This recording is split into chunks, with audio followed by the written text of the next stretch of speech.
What a game of football. You have to give credit to both Arsenal and Manchester United. What a game! Goosebumps, excitement, everything was there in this game as the stakes were on the line. The title race was on the line, and Manchester United's title charge just lasted a week. It just lasted a week. Last week, when we defeated Manchester City, we were talking. Damn, maybe Manchester United is in the title race. Maybe, just maybe, we might beat Arsenal and then we might close the gap at the top and we will be back.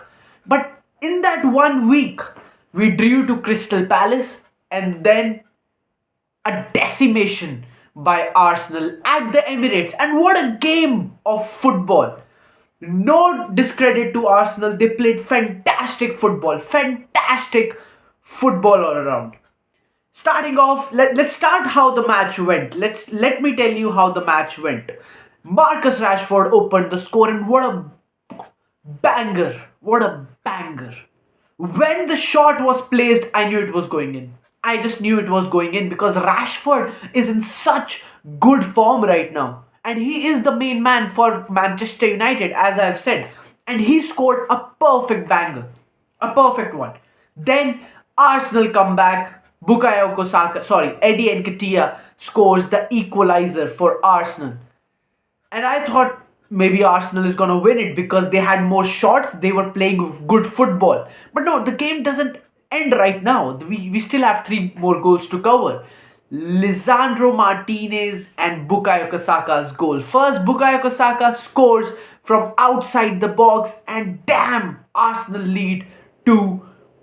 But our defender, Lisandro Martinez, ain't backing down without a fight. The butcher, he comes back and scores and levels it up for Manchester United. And I'm like, damn, we got a game on our hands, huh? We got a game. And I'm expecting two or three more goals, maybe in favor of Manchester United. We know because the momentum is on our side. Even though we are at an away stadium, the momentum is on our side. We can play good football, but that's where Manchester United lagged, which we'll talk about later. And Eddie Nketiah came in and scored the winner in 90th minute. And I knew where the game went wrong, which I'm going to discuss. But Nketiah scoring the third goal just said that Arsenal played good football all around. For the 90 minutes, Arsenal played good football, whereas Manchester United played good football in patches. The game was neck to neck, end to end football. United had their chances, Arsenal had their chances, but the more deadlier ones were from Arsenal. Big talking point is we were missing Casemiro. Casemiro was suspended. He got a yellow card in the Crystal Palace match and he had to face a suspension, which was a big talking point because Scott McTominay, might I tell you, he did a disastrous job. He did a disastrous job. United's midfield was being run over, and that is the reason Casemiro is so important to the team.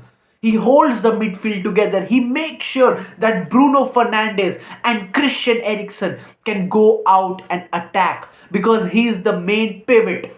But McTominay replacing that wasn't justified against a young Arsenal team which will run you down, which will counter you till your last breath.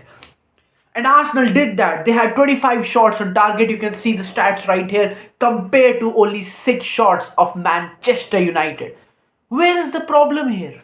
Is Arsenal more balanced team or is Manchester United just lacking good attacking players at the moment? And United even signed Wout Weghorst from Besiktas. And he has played in the Premier League. He plays for Burnley. He was loaned out to Besiktas and he doesn't have good stats. So United signing a striker when Ronaldo left, and he hasn't proved out to be a great signing. His presence inside the box is not felt at all. Maybe United can't get the crosses in Luke Shaw or Aaron Wan-Bissaka, but United were creating chances. And Weghorst is not the man to take those chances. I mean, in Burnley also, he didn't have good stats. He couldn't even score 30 goals maybe. So, it was a gamble of a signing. Martial is still injured, so there was no sign of him. Garnacho is still young. So all the responsibility of the attack attack falls on Marcus Rashford, and he is doing a great job. He is doing a great job, but he can't do it all alone. Anthony, he's very predictable. Anthony on the right wing is very predictable. Cut inside, then shoot with the left foot into the top left corner or right corner. It's very predictable. So the keepers know where he will shoot, so they dive that way. He slows down the attack. If Manchester United are on a counter attack, Anthony slows the ball down because he can't dribble, because the right wing is on his weaker foot. So that's another problem. And then no Casemiro being there means Christian Eriksen had to come in and defend. He had to come in and defend with McTominay, and that leaves less room for creativity. Believe it or not, Eriksen is the most creative player in Manchester United side, second to Bruno Fernandes. So it wasn't a good start to begin with. We were lucky to get a Marcus Rashford goal in, and that was great. But Arsenal, they are rocking right now. They are on the top of the league, 50 points, the first team to hit 50 points, as I said in my shot. And then you just know this team is hungry for success. They want that Premier League title. United is a good team. United were on a great run. But if one or two key players are missing, they just fall apart. They just fall apart. And that was seen today. No Martial in the striking position, which is somewhat a decent option as compared to Wout Weghorst. Weghorst is not at all a good option. Eric Ten Hag has started him in back-to-back two games, and there is no impact. There is no impact to be felt. Anthony Martial at least can link up plays with Rashford, Fernandes, Anthony, which is not seen with Weghorst at all. Maybe he will take time to settle, but he has already played in the Premier League. It's not like he came directly from Besiktas. He has played in the Premier League with Burnley. So he knows the conditions, he knows how to play. So you can't make that excuse up. Whew. But man, as I said, Arsenal, they did a fantastic job. They gave a hell of a match. United competed. They competed.